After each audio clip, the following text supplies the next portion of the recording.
हरिहंत सिद्ध सूर्य उपाध्याय साधु सन अर्थ के प्रकाशी मांगलिक उपकारी है।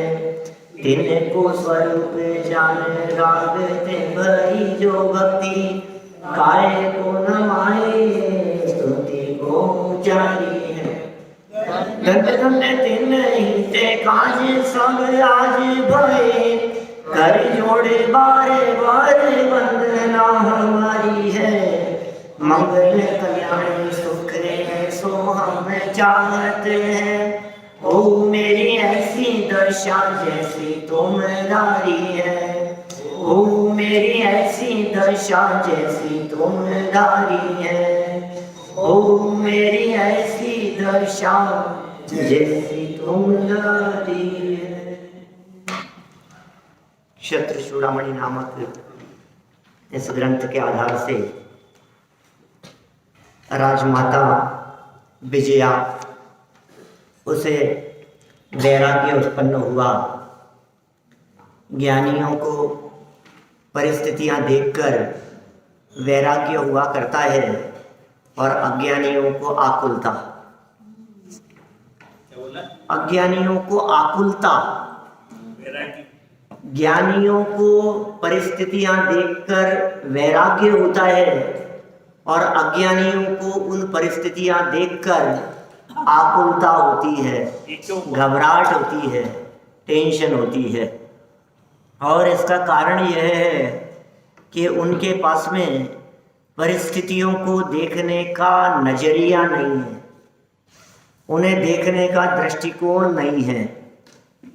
वे पर की तरफ देखते हैं, उनके अंदर स्वभाव का अवलंबन नहीं है। अज्ञानियों की बात कर रहा हूं। जिन ज्ञानियों ने स्वभाव का अवलंबन लिया, परिस्थितियां उन्हें दुखी करने में समर्थ होती नहीं है।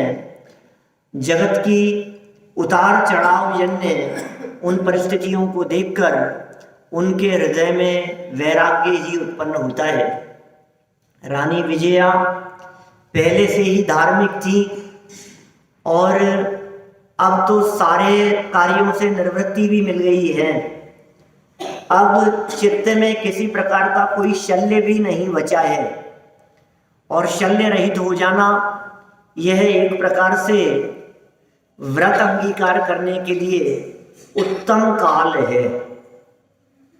ये शिक्षा दे रहे हैं यहाँ आचार्य देव कि जब तक तुम्हारे चित्त में शल्य हो, जब तक तुम्हारे चित्त में किसी बात की चुभन हो, तब तक वो दीक्षा सम्यक नहीं है, वो वैराग्य सच्चा नहीं है।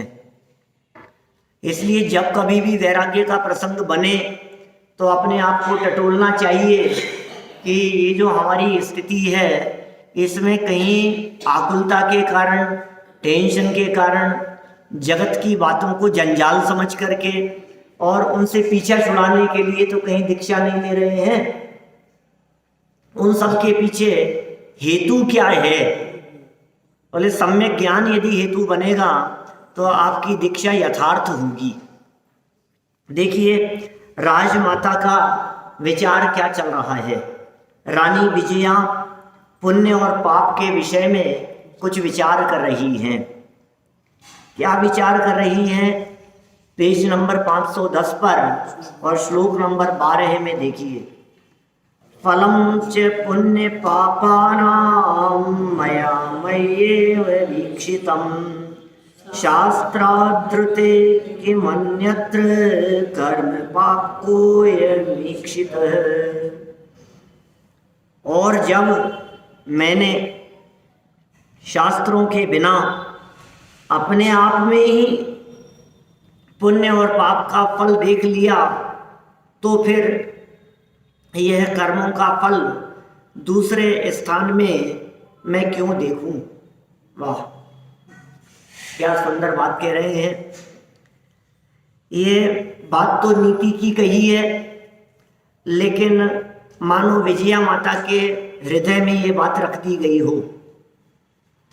जब शास्त्रों के बिना ही पुण्य पाप का फल देख लिया, शास्त्र में तो सारा जगत देखता है, पढ़ता है और बाहर में उसे महसूस करता है। जो महसूस करते हुए उसकी गहराई का अनुभव करते हैं वे ज्ञानी हो जाते हैं, और जो देखते हुए भी उसे महसूस नहीं कर पाते, फील नहीं कर पाते, उसकी गहराई में नहीं उतर पाते, वे अज्ञानी दुख का अनुभव करते हैं। उतार चढ़ाव तो सबके जीवन में आते हैं। कभी यश प्रतिष्ठा और कभी अपमान, कभी मान कभी अपमान, कभी सम्मान कभी निंदा, कभी पद पर बैठाना कभी पद से उतार देना, कभी पारिवारिक अनुकूलता कभी प्रतिकूलता, कभी बिजनेस आसमान छूने लगे और कहीं एकदम डाउनफॉल चलने लगे। तो ये सारी परिस्थितियां बनती ही रहती है। जगत में कौन ऐसा व्यक्ति होगा जिसकी लाइफ जन्म से मरण पर्यंत एक समान चली हो? ऐसे नहीं होते, कोई भी संभव ही नहीं है। आपने यदि जन्म लिया है तो उतार चढ़ाव तो होंगे ही होंगे, पुण्य पाप कर्मजन्य स्थितियां तो बनेगी ही बनेगी। कभी बच्चों को देखकर खुश होंगे तो कभी उन्हें देख करके गुस्सा आएगा। कभी आप अपनी लाइफ को देख करके ऐसा महसूस करेंगे मैं कितना भाग्यशाली हूँ, और कभी आप ऐसा महसूस करेंगे यार मैं कहाँ फंस गया। माने ये दोनों प्रकार की परिस्थितियाँ सबके जीवन में बदलती रहती है और आती रहती है।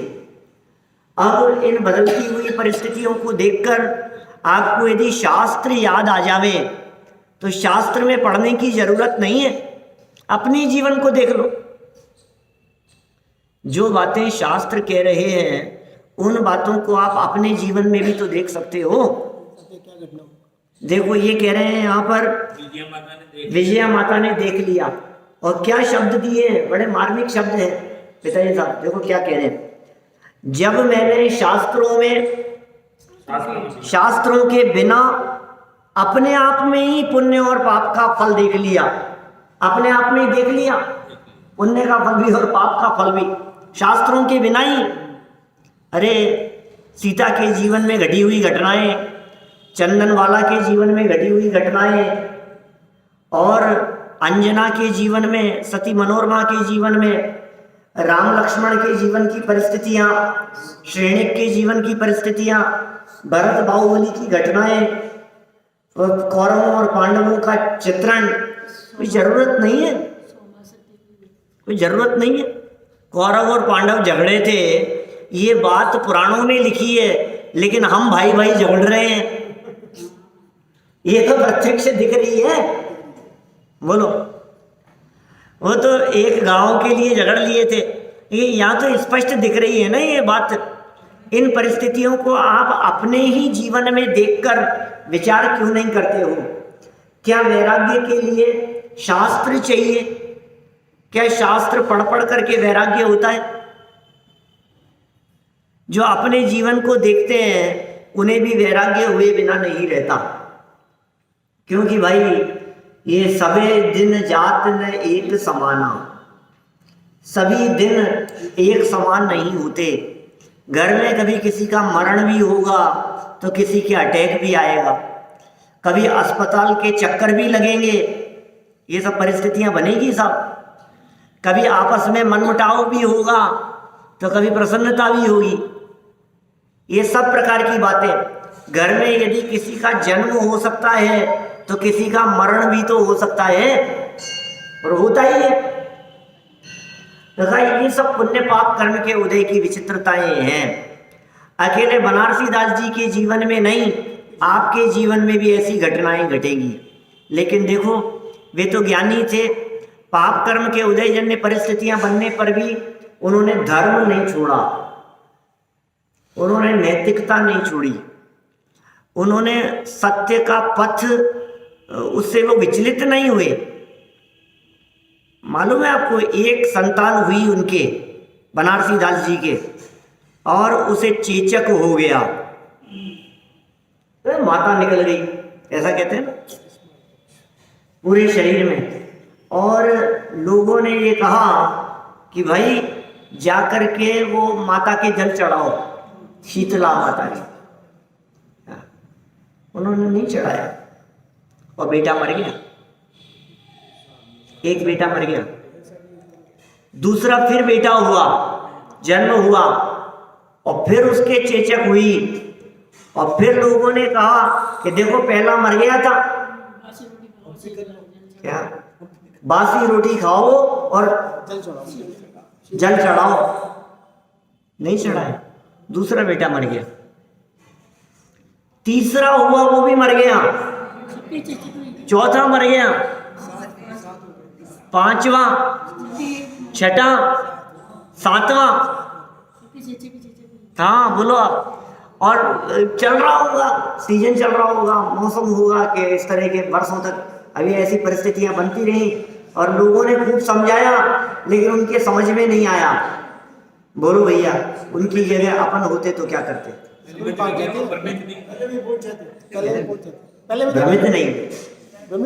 भ्रमित नहीं क्या?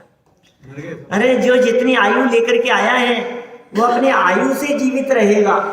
जगत के कोई देवी और देवता उस आयु को बढ़ा नहीं सकते। डॉक्टर के जाने का निषेध नहीं है, समझ में आ रही है बात?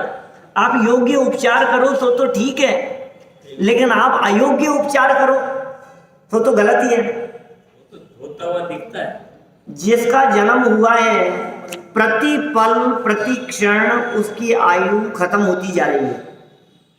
1 दिन, 2 दिन, 3 दिन, महीना, 6 महीना, वर्ष निकल गया गांठ से। एक एक दिन करके जीवन पूरा होता चला जाता है। अभी ये क्या कह रहे हैं यहाँ पर? अभी उनके जीवन में तो दिख रही है अपने को, आप अपने जीवन में देखो ना, ऐसे उतार चढ़ाओ। अरे साहब, मरता क्या नहीं करता, बोलो मरता क्या नहीं करता? वो मर रहे थे उनके बच्चे, वो क्या नहीं करते? ज्ञानी श्रद्धा से विचलित नहीं होते। ज्ञानियों की मान्यता वस्तु स्वरूप के अनुसार हुआ करती है। वस्तु स्वरूप को समझते हैं, उसके विपरीत नहीं चलते हैं। पाप कर्म का उदय है, वो किसी की शरण लेने से टाला नहीं जा सकता है। स्वयं किए जो कर्म शुभाशुभ फल निश्चय ही वे देते, करे आप फल दे अन्य तो स्वयं किए निष्फल होते। ऐसा कैसे हो सकता है कि हमारे द्वारा किए गए पुण्य और पाप कर्म का फल हमें न भोगना पड़े? ऐसा नहीं होता है। हाँ, इतना जरूर हो सकता है कि आप उस पाप और पुण्य कर्म के फल से अप्रभावित रहने की कला सीख लें। अपने आप को उस पुण्य और पाप कर्म के उदय से भिन्न देखने की कला सीख ले में, ये हो सकता है। ये विचार आया इनको, क्यों देखूं मैं शास्त्र को, मेरा जीवन ही शास्त्र बन गया है। और सच्ची बात यह है, जो जीव अपने जीवन में उन घटनाओं को देखकर सीख लेते हैं, फिर उनकी चर्चा शास्त्रों में लिख दी जाती है और वे स्वयं शास्त्र बन जाते हैं। अभी देखो, विजया माता ने तो ये कह दिया, मैं क्यों देखूं शास्त्र में, मेरे जीवन को ही देख लूं मैं तो, पुण्य पाप कर्म को। अब विजया ने ये कही, ये बात शास्त्र में लिख दी गई। उसका जो चिंतन था, ज्ञानियों का जो चिंतन होता है, ज्ञानियों की जो सोच होती है, वो शास्त्र बन जाता है। वो शास्त्र ही है, वो शास्त्र है। वो प्रथमानुयोग की कथाएं बन जाती है। ये प्रथमानुयोग के महापुरुष कोई अलग नहीं होते, जैन साहब, वो अलग नहीं है। आपके जीवन में कुछ ऐसा निर्णय हो, कुछ अलग हटके, तो आगे आने वाले दुनिया, समाज और पीढ़ियां वो याद करेंगी, ये इतिहास बन जाएगा। स्वामी जी का नाम इतिहास बन गया ना, बन गया ना, बन ही जाता है। जो काम जबरदस्त करेंगे, जिन्होंने कुछ अलग हटके काम किया। अब इन्होंने क्या काम किया? एक तरफ तो मिल गई राजगद्दी, राजमाता का पद, और दूसरी तरफ उसे ठुकरा दिया। गजब हो गई, आपको राजमाता बना दिया गया है और तुम्हें ठुकराने का परिणाम आ रहा है कि हाँ, खूब देख लिए मैंने सब। इतनी मुसीबतों के बाद हमने सब देख लिए, राजपथ भी देख लिया और जंगल भी देख लिया और शमशान भी जाकर के देख लिया। ये सारी परिस्थितियां सब बन चुकी है जीवन में, कुछ दम नहीं है इनमें। चढ़ा दो और फिर उतार लो, उतार और चढ़ाओ, ये सब चलते रहते हैं जीवन में। इनसे भिन्न देखने की कला सीखो, इनसे भिन्न देखो अपने आप को। इनसे अप्रभावित और भिन्न रहने वाला एक ज्ञायक तत्व, एक आत्म तत्व, एक परम पारिणामिक भाव स्वरूप जीव तत्व वो इस देह देवालय में विराजमान है, वो दृष्टि का विषय है।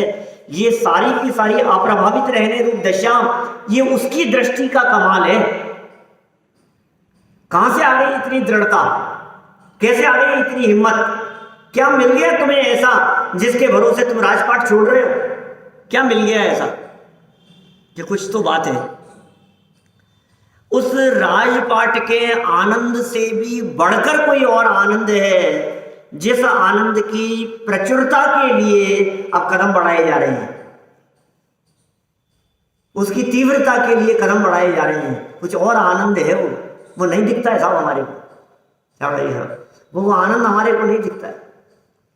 हमें जगत में दूसरी जगह आनंद दिखाई देगा, यहाँ मजा आ गया, अरे यार मजा आ गया साहब, आज के आनंद की का आनंद है जिसमें तुम्हें आनंद दिखाई दे रहा है। देखो, जो पर परिस्थितियों से आनंद मानेगा, इसका मतलब ये है उसे नियम से दुखी होना पड़ेगा। बोलो, आपने यदि अच्छा मोबाइल खरीद करके यदि सुख माना, तो इसका मतलब ये आपको नियम से दुखी होना पड़ेगा, क्योंकि ये परमानेंट नहीं रहेगा, ये चला जाएगा, ये टूट जाएगा, इसका वियोग हो जाएगा, ये खराब हो जाएगा और इसके बाद नया आ जाएगा, दूसरा लॉन्च हो जाएगा। क्या करोगे? बोलो, तुम्हें दुखी होना ही पड़ेगा। जिसने अपने आप का सुख परिस्थितियों से माना, जिसने अपने आप के सुख की कल्पना संयोगों से की, उन संयोगों का वियोग तो नियम से होगा, फिर आप उसमें दुखी होंगे। और जिसने अपने आप को संयोगों से भिन्न अनुभव किया, अब जगत में उसे कौन दुखी करे? बोलो, प्रतिकूलताएं और अनुकूलताएं दोनों ही जिन्हें प्रभावित नहीं कर पाती, उन ज्ञानियों का अवलंबन अपने स्वभाव के प्रति होता है, दृष्टि स्वभाव के प्रति जुड़ी हुई होती है, इसलिए फिर तकलीफ नहीं होती। फिर कुछ भी हो रहा, सर में बाल रहे थे, उड़ जाए, सफेद हो जाए, क्या फर्क पड़ता है उससे? बोलो, कोई फर्क नहीं पड़ता है उससे। वो वेद ज्ञान की कला अलग ही है।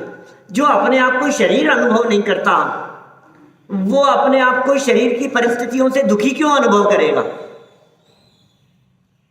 देखो, आप चलते चलते रास्ते में ऊपर से बीट गिर गई कबूतर की और आपका कुर्ता खराब हो गया, आपका शर्ट खराब हो गया, अब आप कितने दुखी होते हो? बोलो, हो भी सकते नहीं भी हो सकते, दोनों तरह की बातें। एक तरफ तो आपने ये सोच लिया, अब गिर गई तो गिर गई यार, मैं क्या साफ कर लो, ये निशान दिख रहा है, अब दिख रहा है तो दिख रहा है, कोई बात नहीं, क्या कर सकते। और दूसरी तरफ आप ये विचार करते रहो कि नहीं ये तो खराब लग रहा है और मैं तो दिमाग खराब हो गया मेरा, तो कर ले तेरा दिमाग खराब, क्या करेगा बेटा? तो तू अपना दिमाग खुद ही खराब कर रहा है ना, तेरा दिमाग किसी और ने तो खराब नहीं किया। अच्छा, दूसरा व्यक्ति देख करके क्या कहेगा? नाराज होगा, बिगड़ेगा, बुरा मानेगा, समझ लेगा कि बीट गिर गई होगी। और यदि वो हंसी उड़ाएगा तो उसका क्या भरोसा है कि यहाँ तो अभी मेरे ऊपर गिरी है, तेरे ऊपर भी गिर सकती है थोड़ी देर, कुछ भी हो सकता है ना। अच्छा, यदि यहाँ कुर्ते के ऊपर अभी बीट गिर जाए तो आपको कितना बुरा लगेगा? खाली आपको बता जरूर देंगे भाई, बीट गिर गया, साफ कर लो थोड़ा, बता देंगे, साफ कर लो, और फिर भी साफ नहीं हुए तो नहीं हुए। अच्छा, शादी विवाह के प्रसंगों में वो उसमें डफर सिस्टम में खाते हुए क्या कभी कभी किसी की टक्कर लग जाने पर कपड़े खराब होते हैं कि नहीं होते? आपके हुए हो चाहे ना हुए हो, लेकिन होते हुए देखा तो है। किसी की सब्जी लग गई, किसी का कुछ हो गया, कपड़ों के कुछ लग गया, फिर आप क्या करते हैं? रोने बैठ जाते हैं। बदलने की व्यवस्था हो तो बदल लो, और बदलने की व्यवस्था ना हो तो कोई बात तो नहीं, सहज भाव से स्वीकार करो उसको। उस बात को सहज भाव से स्वीकार क्यों नहीं करते हो आप? ये पाप की परिस्थितियां बन गई, ये पुण्य की परिस्थितियां बन गई, दोनों को ही सहज भाव से स्वीकार कर लो। सहजता का आनंद कुछ अपूर्व होता है। बड़े पंडित जी साहब की भी लाइनें है ना, जो होता है सो होने दो, होनी को स्वीकार करो, कर्तापन का भाव न लाओ, निज हित का पुरुषार्थ करो। कर्तापन का भाव न लाओ, जो कुछ भी हो रहा है होने दो उसे। कि नहीं साहब कैसे पाप कर्म का उदय आ गया है हमारे, अरे साहब ऐसा पुण्य का उदय आया, अब भी चेहरे पे मुस्कुराहट नहीं होगी क्या? जाने भी रोक थोड़ी सकते हैं। नहीं होगा, नहीं बदल सकते आप। वो भी दो लाइनें बहुत सुंदर है उनकी। कौन सी? पापोदय में चाह व्यर्थ है, नहीं चाहने पर भी हो, पुण्योदय में चाह व्यर्थ है, सहजपने मन वांछित हो। गजब की लाइन है भाई, कहां से निकली है देखो आप। सहजता का सारा रहस्य भर दिया इसमें, इन दो लाइनों में, कि पाप का उदय है। पाप के उदय में अब क्या सोचता है, हे भगवान ऐसा नहीं हो, हे भगवान ये परिस्थिति बदल जाए, हे भगवान संकट मिट जाए। कि तू क्यों इच्छा कर रहा है, तू ये चाह क्यों कर रहा है, ये बता। पाप के उदय में ये सब हट जाए इसलिए तो कह रहे हैं व्यर्थ है। क्यों? पाप के उदय में चाह व्यर्थ है, नहीं चाहने पर भी तू कितना भी नहीं चाह, ऐसा नहीं हूं, ऐसा नहीं हूं, ऐसा नहीं हूं, वो होके ही रहेगा। तेरी इच्छा से कुछ नहीं होगा। कि साहब पुण्य के उदय में तो चाह कर लेनी चाहिए अच्छी अच्छी चीजों के बारे में, तो भी तेरी इच्छाएं व्यर्थ है। क्यों? क्योंकि सहजपने ही मनवांछित काम हो जाएंगे। पुण्य का उदय होता है तो सहजपने मनवांछित चीजें मिल जाती है, और पाप का उदय होता है तो नहीं चाहने पर भी उसे टाला नहीं जा सकता है। दो लाइनें हैं, सबको याद है। पापोदय में चाह व्यर्थ है, नहीं चाहने पर भी हो, और पुण्योदय में चाह व्यर्थ है, सहजपने मन वांछित हो। अच्छा, आपके मन माफिक काम अपने आप ही होने लगे तो फिर क्या करोगे आप? फिर भी इच्छा, फिर भी आकुलता। अरे हो रहा है ना, अकाई की आकुलता रख रहा है, काम हो रहा है, अपने आप ही हो रहा है, ज्यादा आकुलता हड़बड़ाहट की जरूरत नहीं है। देखो, जो विद्यार्थी एग्जाम देकर के आया और उसे ऐसा लगता है कि मुझे टॉप करना है, वो आऊंगा ही मैं। जो टॉप करने वाले होते हैं ना, उनको एग्जाम देते देते ही ये बात महसूस हो जाती है। रिजल्ट तो आएगा तब आएगा, लेकिन पहले ही महसूस हो जाता है कि मैं टॉप करने वाला हूं, मैं गोल्ड मेडल लाने वाला हूं, ये पहले से दिखता है। अब वो इंतजार करेंगे उसका। अच्छा, और जिनको अपने एग्जाम देने पर इस बात का भरोसा है कि गोल्ड मेडल मिलेगा, वो किसी की सिफारिश लगाएंगे? अब बोलो, नहीं थोड़ा ध्यान दे लेना, थोड़ा सा देखो कौन है, कॉपी कहाँ जाएगी चेक होने के लिए, थोड़ा सा देखो कुछ ऐसा होता है? कुछ नहीं होता है क्या? क्यों? क्योंकि जब पुण्य का उदय आने की स्थिति होती है तो सहजपने ही काम होता है, फिर विकल्प नहीं आते हैं। और फिर भी यदि किसी को विकल्प आ रहे हैं तो फिर उससे बड़ा कोई मूर्ख नहीं है, रुकेगा ही नहीं। देखो, आप कितने सुंदर सुंदर बातें कह दी है भाई साहब। सुनो, शास्त्रों में देखने की जरूरत नहीं है, शास्त्रों के बिना ही अपने आप में ही पुण्य और पाप का फल देख लिया तो फिर यह कर्मों का फल दूसरे स्थान में मैं क्यों देखूं, दूसरी जगह पर क्यों देखूं? देखो श्री कृष्ण के जीवन में, अरे जन्म जेल में हुआ, ओ देखो कहाँ, यार क्या देखूं मैं? मेरे जीवन में दिख गया, मैं श्री कृष्ण का जन्म जेल में हुआ था और उसका जीवन और उसका मरण कहाँ हुआ, ये क्यों देखूं? मेरे तो मेरे खुद के बच्चे का ही जन्म शमशान में हुआ है। बोलो, अपने बच्चे का जन्म शमशान में हो गया ना, अब दूसरे के जीवन में देखने की क्या जरूरत है? तो अब अपने जीवन में देख लो ना, एक बार एक्सीडेंट हुआ था, अपने जीवन में देख लो ना, एक बार ऐसी गाड़ी टकरा गई थी, अपने जीवन में देख लो ना, एक बार ऐसे बिजनेस के अंदर नुकसान हो गया था, अपने जीवन में देख लो ना, एक बार पैसे से ऐसा हो गया था, उसका ऐसा हो गया था। क्यों नहीं देखते हो? हमने कुछ नहीं किया था और जबरदस्ती हमारे ऊपर इल्जाम लगा दिया गया, हमारी लाइफ में ऐसा हो गया था, हो गया था तो हो गया था। तो देख, इन ज्ञानियों ने देखा तो इन्हें वैराग्य आया, और तुझे ये सब देख करके क्या हुआ? आकुलता। कहीं भी चले, मैं क्यों देखूं? देखो सरल अर्थ में, शास्त्रों का श्रवण या पठन किए बिना ही, कौन से शास्त्र पढ़े उन्होंने? ज्ञानी शास्त्र नहीं पढ़ा करते।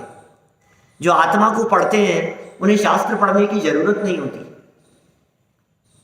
हर जगह पर शास्त्र है क्या? जगत है ना, ये पूरा जगत, ये पूरी दुनिया, ये खुली पाठशाला है। जगत एक खुली पाठशाला है। आप सीख रहे हैं क्या? इस प्रकृति से सीख रहे हैं आप, इस मौसम से सीख रहे हैं आप, ये सारे जगत की घटने वाली घटनाओं से सीख रहे हैं आप। ये प्रकृति है, इस बाल से सीख रहे हैं आप। ये काले से सफेद हो गया, इससे ख्याल में आता है आपको?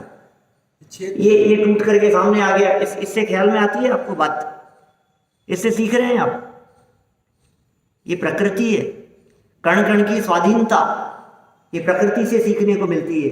ज्ञानी जीव देख लेते हैं, अज्ञानी समझ नहीं पाते हैं। अज्ञानी कहते हैं, ओह ये क्या हो गया, अरे बाप रे ये कैसा हो गया, सर पकड़ दर्द, गजब हो गया, अभी तो सही थे, अचानक ही क्या हो गया। ये अज्ञानी को आश्चर्य लगता है, ज्ञानियों को आश्चर्य नहीं लगता। कहते हैं ना, पोथी पढ़ पढ़ जग मुआ।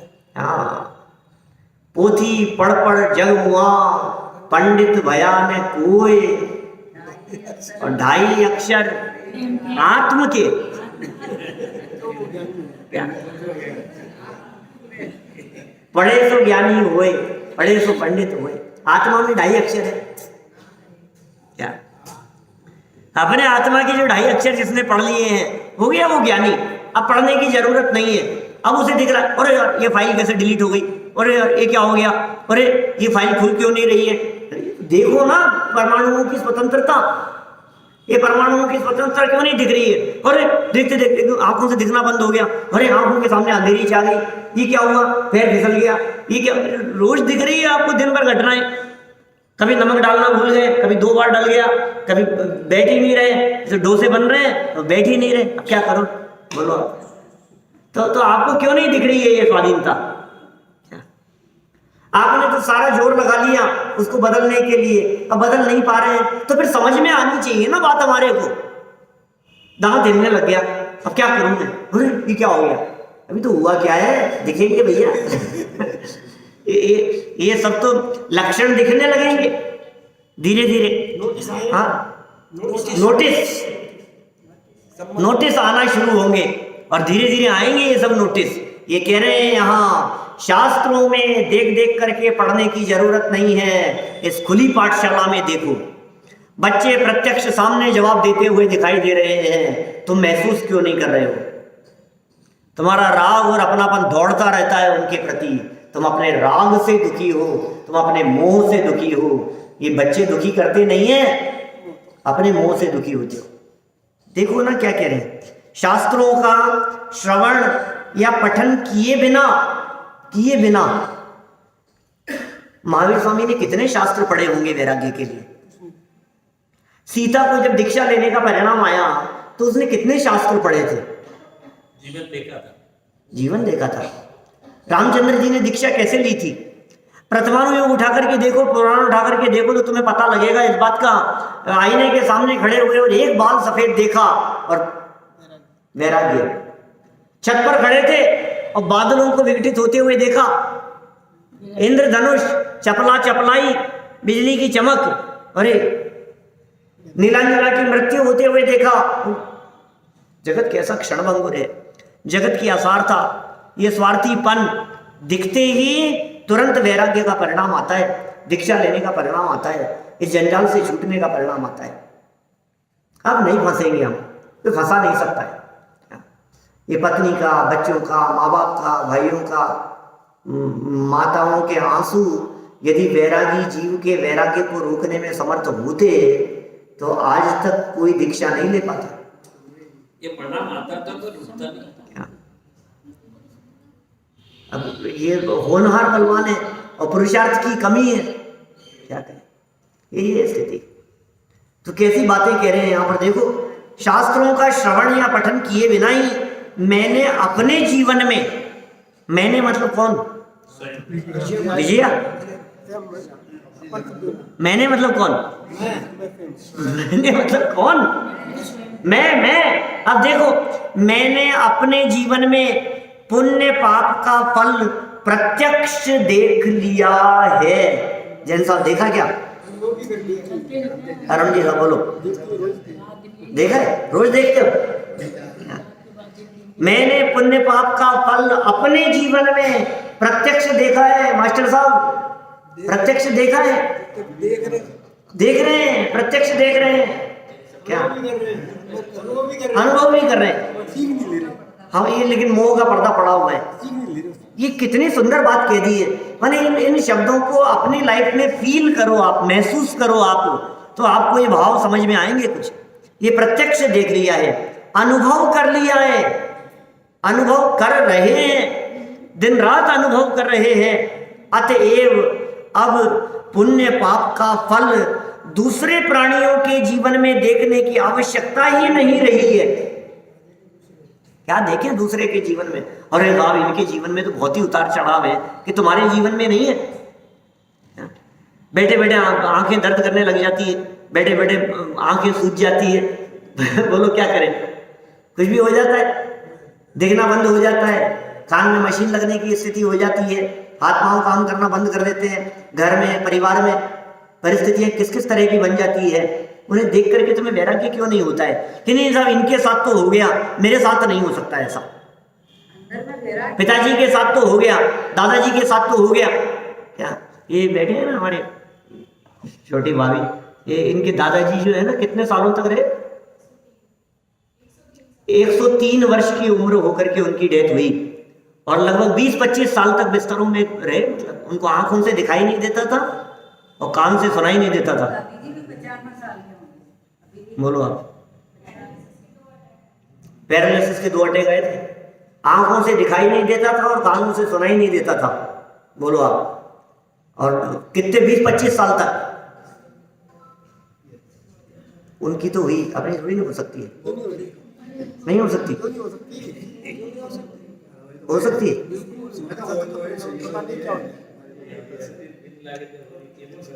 बोलो आप, ये ऐसी स्थिति है। हम तो एक बाल काले से सफेद देख करके टेंशन कर रहे हैं। अरे तुझे पता नहीं है अभी क्या होने वाला है, आगे क्या होने वाला है, तुझे इस बात का पता नहीं। चलते चलते गाय टक्कर मार देती है और यदि वो टक्कर नहीं मारे तो पैर फिसल करके खुद ही गिर जाता है। क्या यहाँ देखो, ये देखा ना अभी 3 दिन पहले 5 दिन पहले अपन ने कुर्सी पर बैठे बैठे एकदम गर्दन एकदम घबराहट हो गई। तो जीवन शेष था, आयु शेष थी तो बच गए, लेकिन क्या हो सकता है अचानक ही ऐसा लगता है तो गए, जीवन पूरा हो गया बैठे बैठे ही। बोलो, अचानक ऐसी घटनाएं घटती है हमारे जीवन में, रोज घट रही है, रोजाना घट रही है, सुबह से शाम तक घटती हुई दिखाई दे रही है। कभी दस्त लग जाते हैं, कभी पेट में दर्द होता है, कभी दाढ़ दर्द करती है, कभी कुछ होता है, कभी कुछ होता है, और कभी अनुकूलताएं भी दिखती हैं। क्या कभी केले के समोसे बनते हैं तो कभी डोसे बनते हैं, कभी कचौरी खाता है, कभी पकवान खाता है, मुस्कुराता है, मजे लेता है। अरे आज तो तृप्ति मिल गई, तृप्ति मिल गई तुझे। देखो 10 मिनट बाद में 10 लग जाते। क्या अतएव इसलिए क्या करें बोलो, अतएव अब पुण्य पाप का फल दूसरे प्राणियों के जीवन में देखने की आवश्यकता ही नहीं रही है। कौन से प्राणियों के जीवन में देखूं मैं अब इन परिस्थितियों को, जरूरत नहीं है अब किसी और के जीवन में देखने की, क्योंकि मुझे मेरा जीवन ही शास्त्र दिखाई दे रहा है। अपने जीवन को देख करके ही मुझे वो अनुभव हो रहा है जो अनुभव शास्त्रों को पढ़ करके होता। पुराणों को पढ़ पढ़ करके जिन बातों की अनुभूति होती थी, वैसी ही अनुभूति आज मुझे अपने जीवन को देख करके हो रही है। देखिए विशेषार्थ, पाप पुण्य के फल प्रत्यक्ष अपने जीवन में देखने वाली मात्र विजया माता ही नहीं है, अन्य सजग। अब देखो ये नहीं कह रहे कि आप हम भी हैं, ये नहीं कह रहे, क्या कह रहे हैं? सजग और विचारशील व्यक्ति शास्त्र आधार के बिना ही अपने जीवन में पुण्य पाप के फल को प्रत्यक्ष देख सकते हैं, अनुभव कर सकते हैं। मात्र देखने की दृष्टि चाहिए। साहब ये तो ज्ञानियों की चीज है, ये तो पंडितों की चीज है, ये तो शास्त्रों की बात। अरे साहब पुण्य पाप की बातें मत करो आप, ये शास्त्रों की बातें रहने दो आप। क्या रहने दो? ये कोई निश्चय की बातें नहीं है, ये कोई शास्त्रों की बातें नहीं है। शास्त्रों में वे बातें लिखी जाती है जो जगत के जीव जीवन में भोगते हुए देखते हैं। शास्त्रों में क्या लिखा जाता है? सब प्रथमानुयोग में क्या लिखा जाता है? घटना लिखने के बाद में घटती है कि जैसी घटती हुई देखी है उसे लिख दिया जाता है? प्रथमानुयोग कैसे लिखे गए? प्रथमानुयोग ने लिखा था, इसलिए ऋषभ देव को 13 महीने तक आहार नहीं मिला। प्रथमानुयोग ने लिखा था इसलिए। अरे नहीं मिला, उसे शास्त्र में लिख दिया। जो घटनाएं जगत में घटती हुई दिखाई देती हैं उन्हीं को तो लिखा जाता है। कितना स्पष्ट कह दिया इन्होंने, देखने की दृष्टि चाहिए, देखने का नजरिया चाहिए। रोजाना लोग मरते हुए दिखाई दे रहे हैं, रोज मरते हुए दिखाई दे रहे हैं। पिछले 5, 7, 10 दिन से मतलब रोजाना किसी न किसी के मरने की खबर मिल रही है, पता नहीं क्या हो। बोलो, बड़े दादा के वियोग, पहले तो वीरेंद्र जी चले गए आगरा वाले, फिर बड़े दादा का वियोग हो गया, फिर बड़े दादा के वियोग के बाद फिर वो तो बहुत पुरानी बात हो गई। फिर उसके बाद में हमारे को उदयपुर में कन्हैया लाल जी दलावत का वियोग हुआ। फिर उनका जिस दिन वियोग हुआ उसके दूसरे दिन सुबह उठते ही पहले ये अपने डॉक्टर साहब सुरेंद्र जी शाह, होम्योपैथिक वाले डॉक्टर साहब थे ना, अपने स्मारक में जो देखते थे, उनकी डेथ हो गई परसों। हाँ, और उनकी डेथ हुई। और कल हमारे सुमेर जी पांड्या, उनकी डेथ हुई। पदमपुरा का बहुत विकास किया, क्या बोलते हैं, चूलगिरी का बहुत विकास किया उन्होंने। हाँ, बहुत सक्रिय रहे अपने समय में समाज में। अब देखो, अब ऐसे रोजाना एक डेथ हुई, फिर दूसरी डेथ हुई, फिर तीसरी डेथ हुई, अब चौथा नंबर किसका है, 5वां नंबर किसका है? हाँ, देखा होगा तो।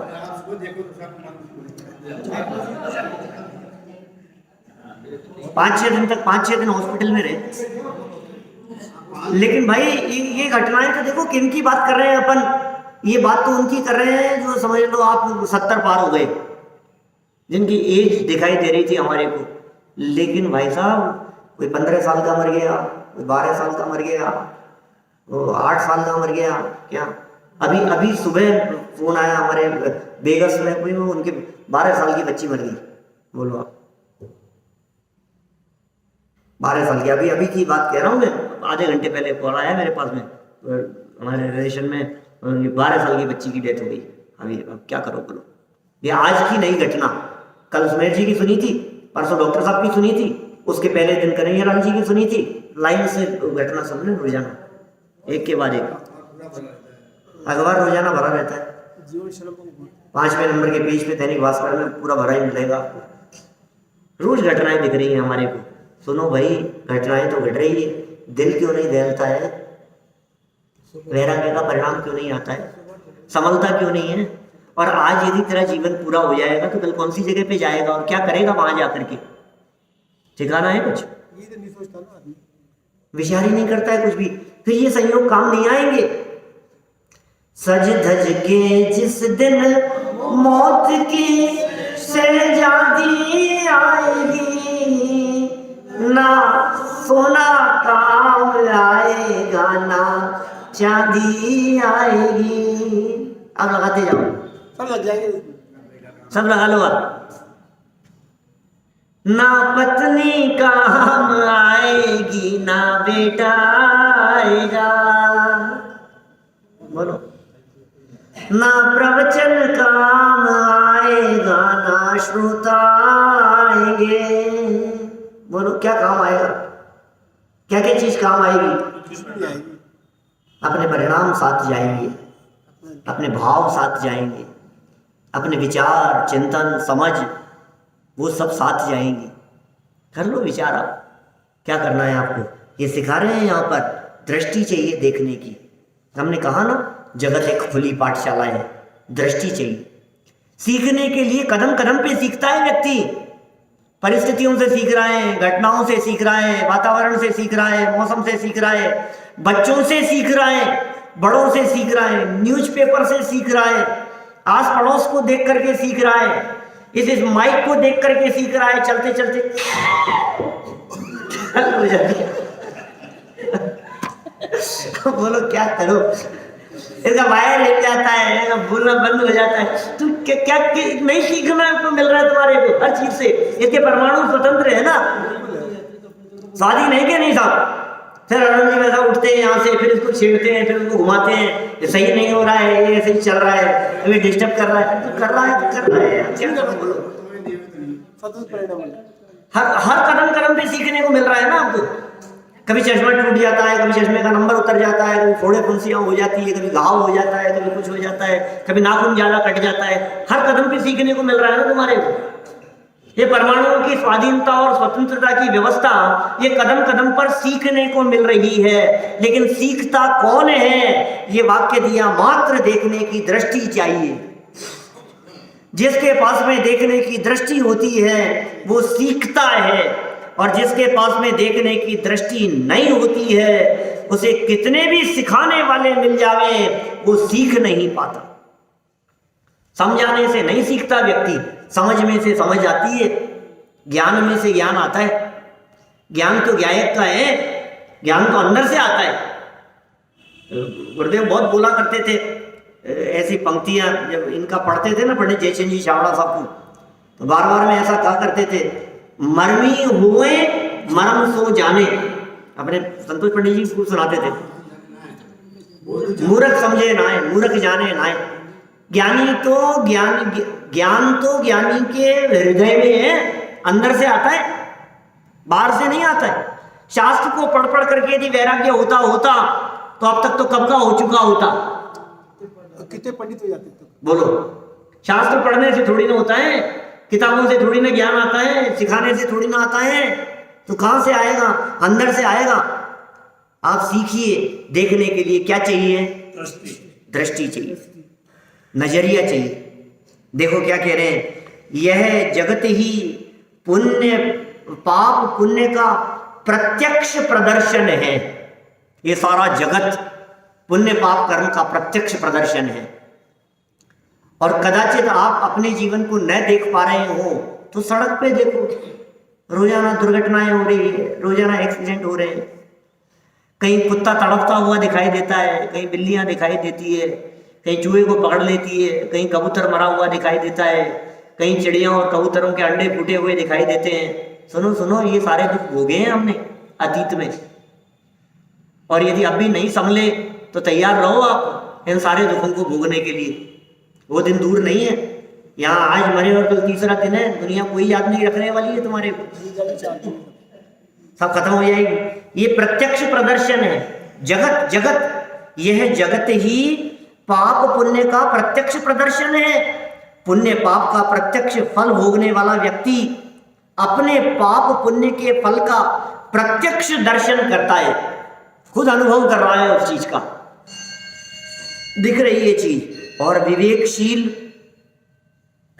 राजमाता विजया ने पाप पुण्य दोनों का सर्वथा त्याग करने, अर्थात वीतरागता रूप सत्य धर्म प्रकट करने का निर्णय कर लिया है कि बहुत भोग लिया हमने पाप का फल, बहुत भोग लिया हमने पुण्य का फल, अब नहीं उलझेंगे इन पुण्य पाप में। पाप की कीच में क्या क्या है, बहुत सुंदर लाइनें हैं इनकी, पंडित रमेश जी साहब की, अपने तमाम वालों की। पाप की कीच में पुण्य नहीं, क्या रहा, पुण्य की कीच में पाप के बीच में फंस गया बीच में, क्यों संभलता नहीं। लेकिन वो कोई शब्द वहां दूसरा है, वो और कुछ है।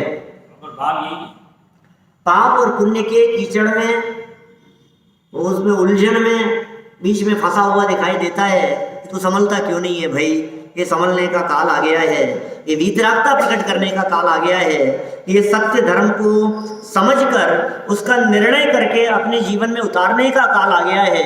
ये मार्ग शांति का मार्ग है, ये मार्ग साधना का मार्ग है, ये मार्ग निराकुलता का मार्ग है, ये मार्ग सुखी होने का मार्ग है, और हमें हमारे भाग्य से ये मार्ग मिल गया है। अब तो अपने इस जीवन को प्राप्त करके हम इसके लिए अपना जीवन समर्पित करें, और बचे हुए जीवन के शेष काल में हम इस तत्व का निर्णय करके उस तत्व की उपलब्धि करें, तभी बचे हुए जीवन की सार्थकता हो सकती है, और हम सभी अपने जीवन को इसी प्रकार सफल और सार्थक करें। इसी भावना से बात को यहीं विराम दें।